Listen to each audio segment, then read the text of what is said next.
बोलो भारत माता की बोलो भारत माता की जय श्री राम जय श्री राम बेके बेकु बेके बेकु उस्तುವಾರಿ ಮಂತ್ರಿಗಳು ರಾಜೀನಾಮೆ ಕೊಡಲೇಬೇಕು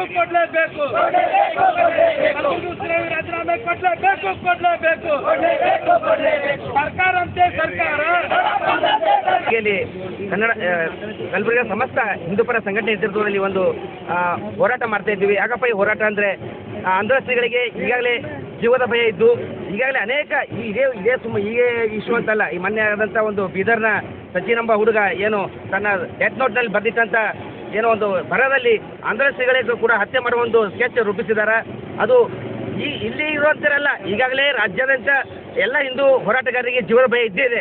ಅದಕ್ಕೆ ಒಂದು ದಿವಸ ಇದನ್ನು ಗಂಭೀರವಾಗಿ ಜಿಲ್ಲಾಧಿಕಾರಿಗಳಿಗೂ ಹಾಗೂ ಗೃಹ ಮಂತ್ರಿಗಳು ಗಂಭೀರವಾಗಿ ಪರಿಗಣಿಸಿ ಏನು ನಮ್ಮ ಅಂಧಶ್ರೀಗಳಿಗೆ ಸೂಕ್ತ ರಕ್ಷಣೆ ಕೊಡಬೇಕು, ಹಾಗೆ ಅವರಿಗೆ ಅಂಗರಕ್ಷಣೆ ನೇಮಕ ಮಾಡಬೇಕಂತ ಇವತ್ತಿನ ದಿವಸ ನಾವು ಒತ್ತಾಯ ಮಾಡ್ತಾ ಇದ್ದೀವಿ. ಒಂದು ವೇಳೆ ಅಂಧಶ್ರೀಗಳಿಗಾದರೆ ಏನಾದರೂ ಹೆಚ್ಚು ಕಡಿಮೆ ಆಗಿದ್ದೇ ಆದರೆ ಅದಕ್ಕೆ ಸಂಪೂರ್ಣ ಜವಾಬ್ದಾರಿ ಸರ್ಕಾರ ಹೋಗುತ್ತೆ. ಅದರ ಮುಂದಾಗುವ ಏನು ಏನೇ ಆಗಲಿ ಮುಂದಕ್ಕೆ ಸರ್ಕಾರ ಹೊರೆಯುತ್ತೆ. ಇವತ್ತಿನ ದಿವಸ ನಾವು ಮಾಧ್ಯಮ ಮುಖಾಂತರ ಎಚ್ಚರಿಕೆ ಕೊಡ್ತಾ ಇದ್ದೀವಿ.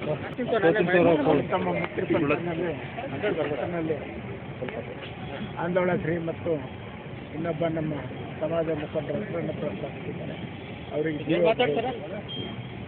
ಈ ಸಂಬಂಧ ನಮ್ಮ ಸಮಾಜದ ಅಧ್ಯಕ್ಷರಾದಂಥ ಕಿರಣ್ ಮೋದಿ ಜಿಲ್ಲಾಧಿಕಾರಿಗಳಿಗೆ ಮತ್ತು ಸಂಬಂಧಪಟ್ಟ ಅಧಿಕಾರಿಗಳು ಪತ್ರ ಬರೆಯುವಾಗ ಆಂದೋಳ ಶ್ರೀಗಳ ಹೆಸರುಗಳನ್ನು ಬಿಟ್ಟು ಭಾಳ ದೊಡ್ಡ ಕೆಲಸ ಮಾಡ್ತಾರೆ. ಆಂದೋಳ ಶ್ರೀಗಳು ಕೂಡ ನಮ್ಮ ಸಮಾಜದವರು, ಅವರಿಗೂ ಕೂಡ ಜೀವ ಭಯ ಇದೆ. ಅವರಿಗೂ ಕೂಡ ಪ್ರೊಟೆಕ್ಷನ್ ಕೊಡಬೇಕಂತ ಅವರ ಹೆಸರನ್ನು ಕೂಡ ನಮ್ಮ ಪತ್ರವನ್ನು ಬರೀಬೇಕಾಗಿತ್ತು. ಆದರೆ ಇಲ್ಲಿ ರಾಜಕೀಯ ತಾರತಮ್ಯ ಮಾಡಿದೆ. ಒಂದು ಸಮಾಜ ಸಂಘಟನೆಯಾದಾಗ ಪಕ್ಷಾತೀತವಾಗಿ ಅಧ್ಯಕ್ಷರಾದ ಪಕ್ಷಾತೀತವಾಗಿ ತೀರ್ಮಾನ ತೆಗೆದುಕೊಳ್ಳಬೇಕು ಮತ್ತು ಪಾರ್ಶಾಲಿಟಿ ಮಾಡಿಕೊಡೋದು. ಹೀಗಾಗಿ ಇವತ್ತು ಅವರು ಆಂದೋಳ ಶ್ರೀ ಬಗ್ಗೆ ಭಾಳ ಪಾರ್ಶಾಲಿಟಿ ಮಾಡಿದ್ದಾರೆ. ಇದನ್ನು ತಡೆಹಿಡಬೇಕು ಮತ್ತು ಆದ ತಪ್ಪನ್ನು ತಿದ್ದುಕೊಂಡು ಕೂಡಲೇ ಸಂಬಂಧಪಟ್ಟವರಿಗೆ ಆಂದೋಳ ಶ್ರೀ ಅವರಿಗೆ ಕೂಡ ಪ್ರೊಟೆಕ್ಷನ್ ಕೊಡಬೇಕಂತ ಪತ್ರ ಬರಬೇಕು. ಒಂದು ವೇಳೆ ಅವರಿಗೆ ವಿಫಲರಾದಲ್ಲಿ ರಾಜ್ಯದ ಸಮಾಜದ ಅಧ್ಯಕ್ಷರಾದಂಥ ಶಂಕರ್ ಬಿದ್ದಿವರು ಅವರು ಇಂಟರ್ವ್ಯೂನ್ ಆಗಬೇಕು. ಅವರೇನು ಮೋದಿಯವರಿಗೆ ಮೇಲೆ ಒತ್ತಡ ತಂದು ಆಂದೋಳ ಶ್ರೀಗಳಿಗೆ ಪ್ರೊಟೆಕ್ಷನ್ ಕೊಡಬೇಕಂತ ಅವರು ರಿಕ್ವೆಸ್ಟ್ ಮಾಡಿ ಹೇಳಬೇಕು.